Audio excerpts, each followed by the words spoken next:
Hey, friend, Facebook friends and YouTube viewers. Nice to see you. I'm Melissa Eloise Osborne, coming from Marathon, New York. The Osborne Ways is to all.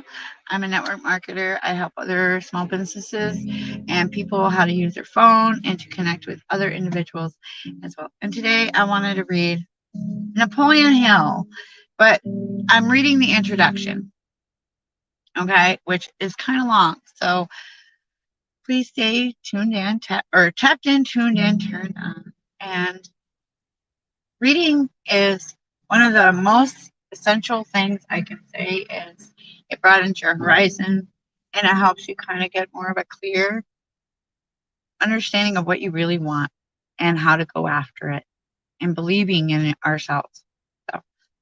So my cold is getting better. My foot is better. And yes, I'm in my car because I'm on a Wi-Fi signal. I do not need to explain myself why I do what I do. I do what I do because I do my best to make things manage proof. And you have to do that in life. And you don't need to explain yourself, just let you know. So, the introduction. The purpose of this introduction is to lay before you a brief outline of what this course is and what its author intends for it to do for you. Having prepared myself during my younger days for the practices of law, I will offer this introduction as a statement of my case. The evidence with which to back up my case will be presented in the 15 lessons of which the course is composed. The facts out of which this course has been prepared have been gathered through more than 25 years of business and professional experience, and my only explanation of the rather free use of the personal pronoun throughout the course is that I'm writing from firsthand experience. Both this reading course on the law of success was published. The manuscripts were submitted to the Department of Economics of two prominent universities with a request that they be read by competent professors, with the object of eliminating or correcting any statements that appear to be unsound from an economic viewpoint. This request was compelled with, and the manuscripts were carefully examined, with the result that not a single change was made, with the exception of one or two slight changes in wording. One of the professors who examined the manuscripts expressed himself in part as follows. It is a tragedy that every boy and girl who enters high school is not efficiently drilled on the 15 major parts of your reading course on the law of success. It is regrettable that the great university with which I'm connected and every other university does not include your course as a part of its curriculum, inasmuch as the reading course is intended as a map or blueprint that will guide you in the attainment of that coveted goal called success. May it not be well to here define success? Success is the development of the power with which to get whatever one wants in life without interfering with the rights of others. I would lay particularly stress on the word power because it is inseparably related to success. We are living in a world and during an age of intense competition, and the law of the survival of the fittest is everywhere in evidence. Because of these facts, all who would enjoy enduring success must go about it attaining through the use of power. And what is power? Power is organized energy or effort. This course is properly called the law of success for the reason that it teaches how one may organize facts and knowledge and the faculties of one's mind into a unit of power. This course brings you a definite promise, namely, that through its mastery and application, you can get whatever you want with but two qualified words within reason. This qualification takes into consideration your education, your wisdom or lack of it, your physical endurance, your temperament, and all of the other qualities mentioned in the 15 lessons of this course as being the factors most essential in the attainment of success. Without a single exception, those who have attained unusual success have done so, either consciously or unconsciously, though the aid or through the aid of all our or a portion of the 15 major factors of which this course is comprised. If you doubt this statement, then master these 15 lessons so you can go about the analyze with reasonable accuracy and analyze such men as Carnegie and Rockefeller, Hill, Harriman, Ford, and others of this type who have accumulated great fortunes and material wealth. And you will see that they understood the applied and principle of organized effort, which runs like a golden cord of indisputable evidence throughout this course. More than 14 years ago, I interviewed Mr. Carnegie. I can't even pronounce his name. The purpose of writing a story about him. During the interview, I asked him to what he attributed his success. With a merry little twinkle in his eye, he said, "Young man, before I answer your question, will you please define your term success?" After waiting until he saw that I was somewhat embarrassed by his request, he continued, "By success, you have reference to my money. Have." And then it says, "Whatever you do or dream, you can begin it. Boldness has genius and power and magic in it. John Van Goeth, you not." I assure him that money was the term by which most people measured success. And he then said, "Oh, well, if you wish to know how I got my money, if that is what you call success, I will answer your question by saying that we have mastermind here in our business, and that mind is made up of more than a score of men who constitute my personal style of superintendents and managers and accountants and chemists and other necessary types. No one person in this group is the mastermind of which I speak, but the sum total of the minds in the group, coordinated, organized, and directed to a definite end, is the power that got my money for me. No two minds in the group are exactly alike, but each man in the group does the thing that he is supposed to do, and he does it better than any other person in the world could do it. I heard all that, Mr. Carnegie said, but it took the knowledge gained from 10 years of subsequent contact with the business world to enable me to assimilate that which he said and clearly grasp and understand the principle back of it, which was not more or nor less than the principle of organized effort upon which this course on the law of success is founded. Carnegie group of men constituted a mastermind, and that mind was so well organized, so powerful that it could have accumulated millions of dollars for Mr. Carnegie in practically any sort of endeavor of a commercial or industrial nature. The steel business in which that mind was engaged was but an incident in connection with the accumulation of the Carnegie wealth. The same wealth could have been accumulated had the mastermind had been directed in the coal business, or the banking business, or the geometry business. For the reason that back of the mind was power, that sort of power which you may have when you shall have organized the faculties of your own mind and allied yourself with other well-organized minds for the attainment of a defined purpose in life.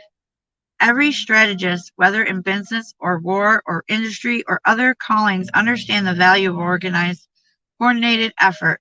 Every military strategy understands the value of sowing seeds of decisions in the ranks of the opposing forces, because doing so breaks up the power of coordination back of the opposition.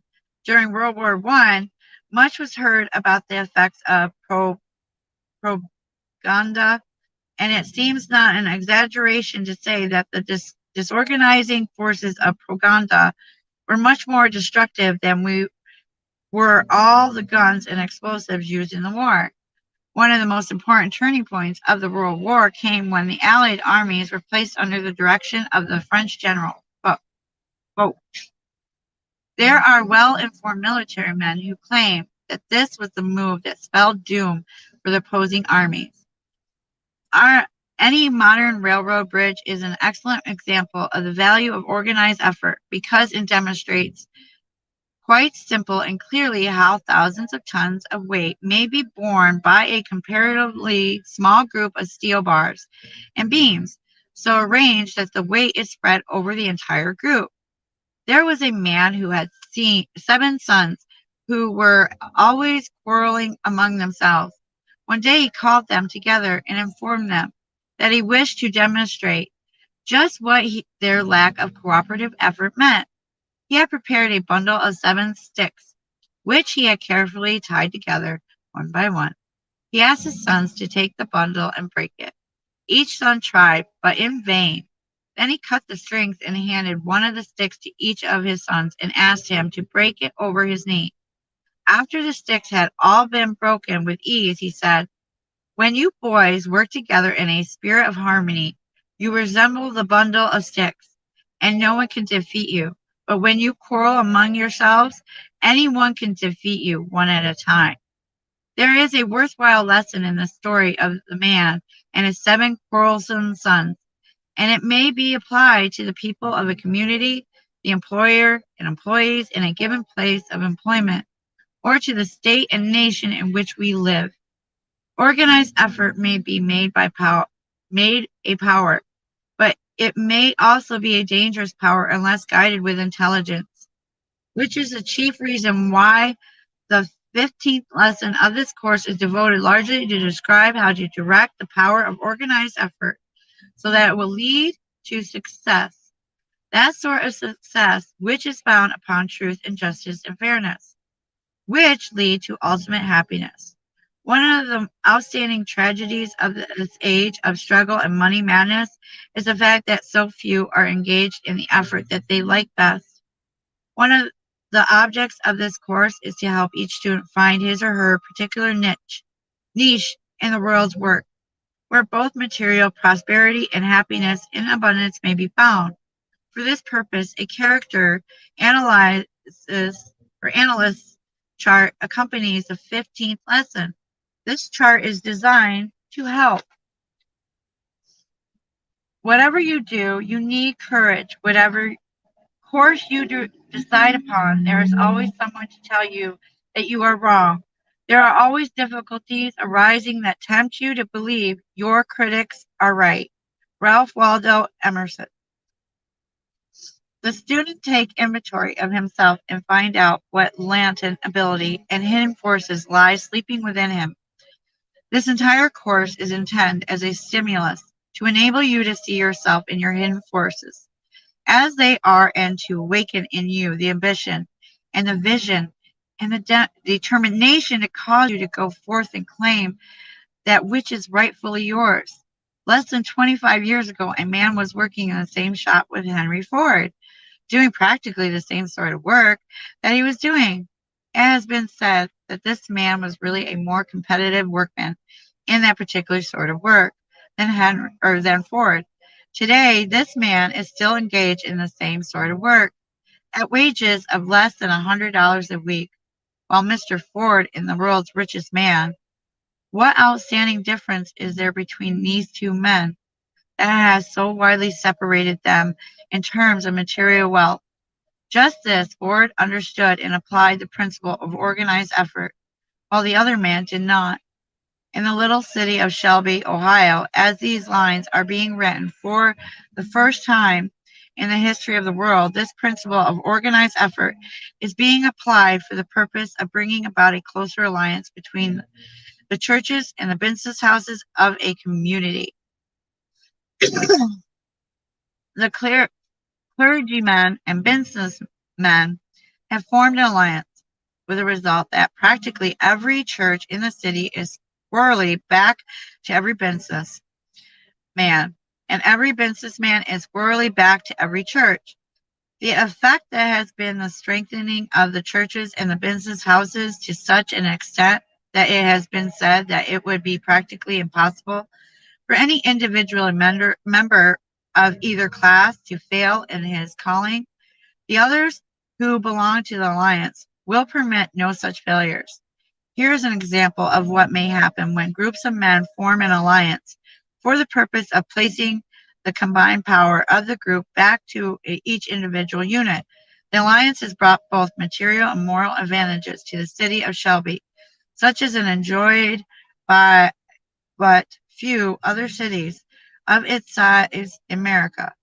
The plan has worked so effectively and so satisfactorily that a movement is now underway to extend it into other cities throughout America. That you may gain a still more concrete vision of just how this principle of organized effort can be made powerful.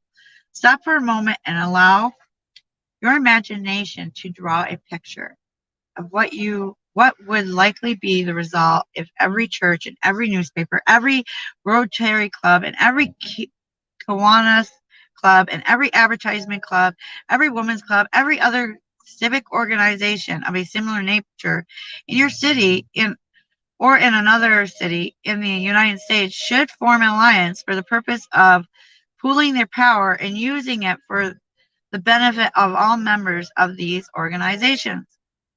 The results that might easily be attained by such an alliance stagger the imagination. There are three outstanding powers in the world of organization effort: the churches, the schools, and the newspapers. Think what might easily happen if these three great powers and molders of public opinion should ally themselves together for the purpose of bringing about any needed change in human conduct. They could, in a single generation, so modify the present standard of business ethics. For example, that it would practically be business suicide for anyone to try to transact business under any standard except that of the golden rule. Such an alliance could be made to produce sufficient influence to change in a single generation the business, social, and moral tendencies of the entire civilized world. Such an alliance would have sufficient power to force upon the minds of the outcoming generations any ideals desired. Power is organized effort. As has already been stated, success is based upon power. That you may have a clear conception of what is meant by the term organized effort, I have made use of the foregoing illustration, and for the sake of further emphasis, I'm going to repeat the statement that the accumulation of great wealth and the attain of any high station in life, such as constitute what we originally called success, are based upon the vision to comprehend and the ability to assimilate and apply the major principles of the 15 lessons of this course. This course is in complete harmony with the principle of economics and the principles of applied psychology.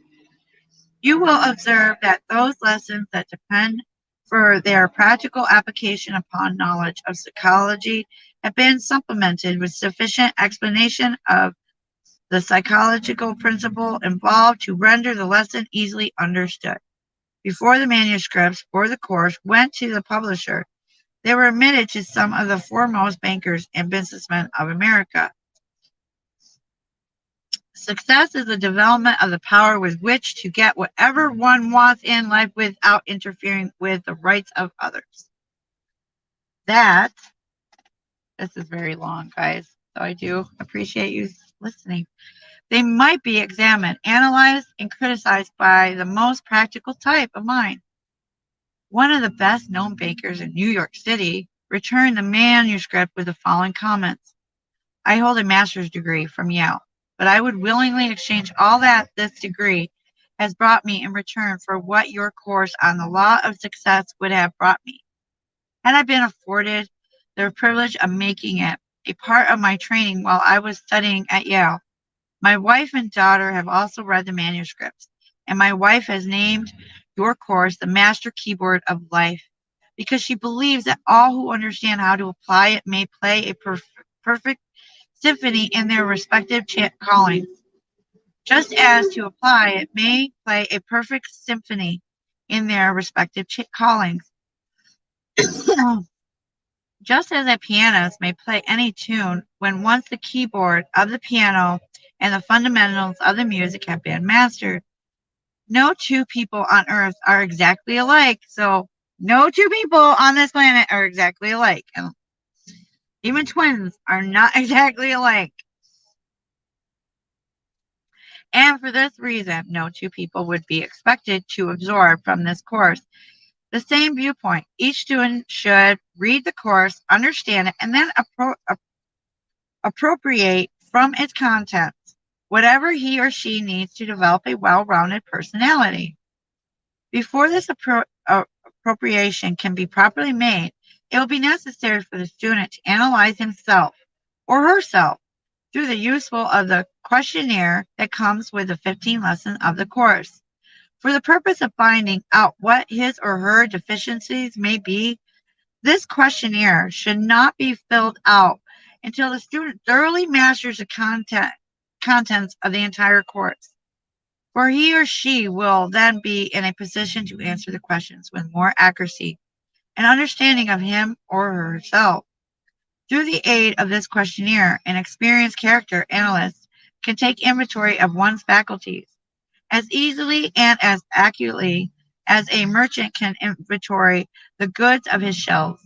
This course has been compiled for the purpose of helping the students find out what his or her natural talents are, and for the purpose of helping him or her organize, coordinate, and put and use the knowledge gained from experience. For more than 20 years, I have gathered, classified, and organized the material that has gone into the course.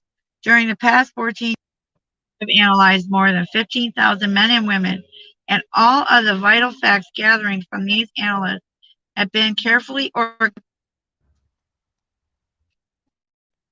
I do apologize. Somebody's trying to call.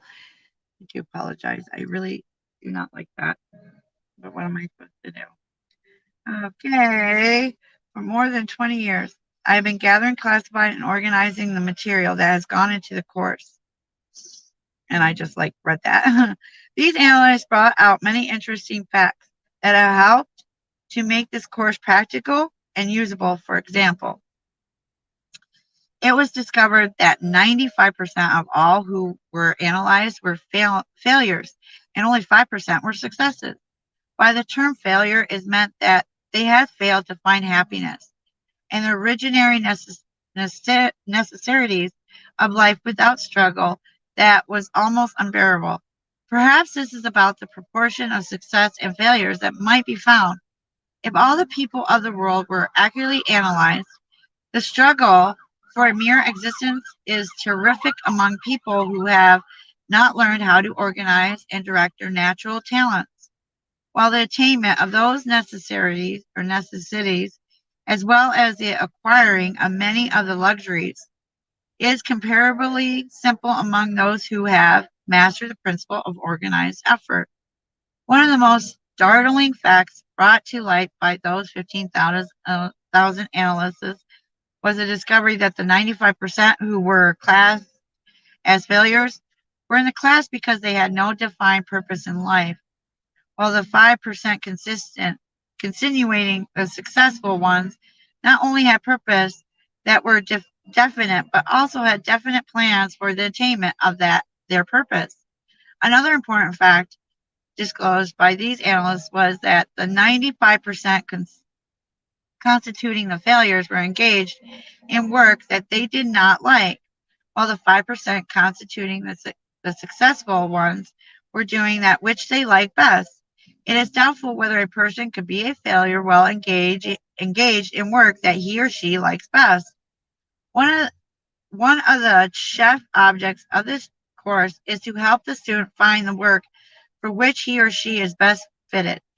It is also intended as an aid to the student in performance his or her chosen work in such a manner that will yield the greatest returns in both memory or money and happiness. We come now to begin the first lesson, a subject of which is definite purpose, Napoleon Hill. So I hope you liked the introduction. Thank you for tuning in. If you would like me to read the courses to you guys, I would be gladly to, because in the process I can do my own and you do your own, like figuring out what the heck is getting to the core of each little thing to better ourselves and understand ourselves, our well-being, and what our well-being wants. And they say when you love something, you'll do it. When you don't and you're forced to do it, you're not as happy. You only do it because you got to, which is understandable. That's why people do work 9-to-5 jobs. It's because they have to provide food, shelter for their family. And a lot of people online, I see they have jobs and they're doing their network marketing as well. And they have to have the confidence and to get themselves out there. I do have, if anybody is interested, please, I have a Lead Sleep. It's free. You get a lot of free nuggets with it. I love the emails, the newsletters, and it also gives you step-by-step instructions pretty much on like what a funnel is. But it's free and it doesn't cost you a dime. And if you're interested, please inbox me Lead Sleep and I will send you an invite or send you the information if you would like. So please have an amazing, thankful Thursday. You all are amazing. I'm glad you're all here. Yes, I have a new shirt on. I'm so happy. I got this yesterday and it's light. And it is hot in this car. And it's raining out, so it's like, and I hope you enjoyed the music. I appreciate every single one of you. Thank you, Martin Milligan, for popping on. And Leslie and Cherry, she's my hashtag cherry bomb. Martin Milligan came up with that one. But thank you for tuning in and have a good evening, good night, good afternoon. Please subscribe to my YouTube channel and put the notification on on your Facebook page if you want to get me when I come on live so you don't miss it. And I'm here to share my experiences and what I'm learning and having fun doing it, and hopefully inspiring you to go after your dream. So God bless. Namaste. See you on the next time. Toodaloo.